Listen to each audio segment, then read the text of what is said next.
আনার, ডালিম ও বেদানা এই তিনটি শব্দ একই ফল বোঝাতে ব্যবহার করলেও আমরা হয়তো অনেকেই জানি না সুস্বাদু ও পুষ্টিকর এই ফলটির বাংলা নাম আসলে ডালিম।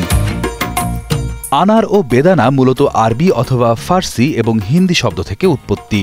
তবে যে নামে ডাকা হোক না কেন এই ফলের স্বাদে মুগ্ধ হয়নি এমন মানুষ কমই আছে। আর বর্তমানে সুস্বাদু এই ফলটি বাণিজ্যিকভাবে সফলতার সাথে চাষ হচ্ছে দেশের মাটিতেই। আনার বাগান আমার জীবনে প্রথম দেখা হচ্ছে এটা, এবং বৃহৎ পরিসরে আমাদের বাংলাদেশের সব থেকে বড় আনার বাগান আমাদের দিনাজপুরে। খুব ভালো লাগতেছে আমাদের এই মাটিতে এই ফল খুব দুষ্প্রাপ্য মনে হচ্ছে আমাদের কাছে, কিন্তু এখন দেখছি খুব সহজলভ্য হয়ে যাচ্ছে। চলতি মৌসুমে প্রায় 18 লাখ টাকার আনার বিক্রির আশা করছেন দিনাজপুরের রানীগঞ্জের কৃষি উদ্যোক্তা নাদিম ও মনিরুজ্জামান।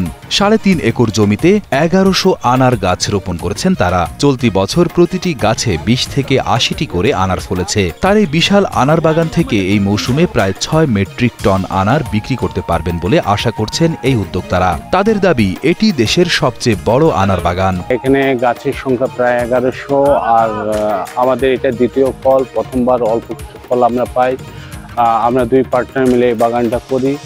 তো আমি আশা করি যে আমার প্রতিটা গাছে 20টা থেকে 80টা পর্যন্ত ফল আছে।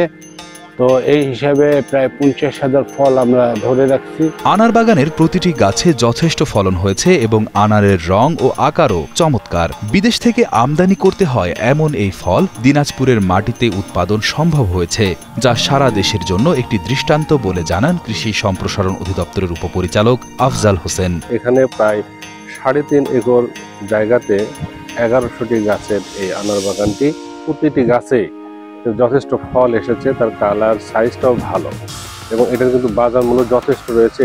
আপনারা জানেন যে ফলটি বাইরে থেকে আমদানি করতে হয়। তো সেক্ষেত্রে আমাদের এই দিনাজপুরের যে মাটি, আবহাওয়া ইতিমধ্যে কিন্তু প্রমাণিত হয়েছে যে এই ফলটি উৎপাদন করা সম্ভব। আজকে আমরা হারভেস্টিং শুরু করলাম। আমার মনে হয় যে এখানে বহুত যারা পাইকারি আড়তদার তারা কিন্তু যোগাযোগ করছে। প্রতিদিন বিভিন্ন এলাকা থেকে দর্শনার্থীরা এসে এই বিশাল আনার বাগান দেখছেন এবং ফলনের সৌন্দর্যে মুগ্ধ হচ্ছেন। 2022 সালের মার্চে বাগানে আনার চারা রোপণ করা হলেও এবার বাম্পার ফলন লক্ষ্য করা গেছে। আগামীতে বাগানের পরিধি আরও বাড়ানোর পরিকল্পনা আছে বলেও জানান নাদিম ও মনিরুজ্জামান। ভবিষ্যৎ যদি প্ল্যান বলি, আমাদের অনেকগুলি প্ল্যান আছে। আমাদের এই বাগানটা আরো এক্সটেন্ড করবো আমরা, আমাদের আরো পাশে জমি আছে, ল্যান্ড আছে। তো হয়তো এই বছরেই আমরা আরো হয়তো এরকম 500-700 আনার গাছ আরো বাড়াবো আমরা। আশা করতেছি যে যদি আমরা এই ফলটাকে আর একটু ওয়ার্ল্ড ক্লাস স্ট্যান্ডার্ড করতে পারি, তাহলে হয়তো আমরা বিদেশেও প্ল্যান করবো যে এটাকে নিয়ে যাওয়া যায় কিনা। হ্যাঁ, এখানকার চাহিদা মেটানোর পরে তারপর আমরা চেষ্টা করবো এটা করার জন্য।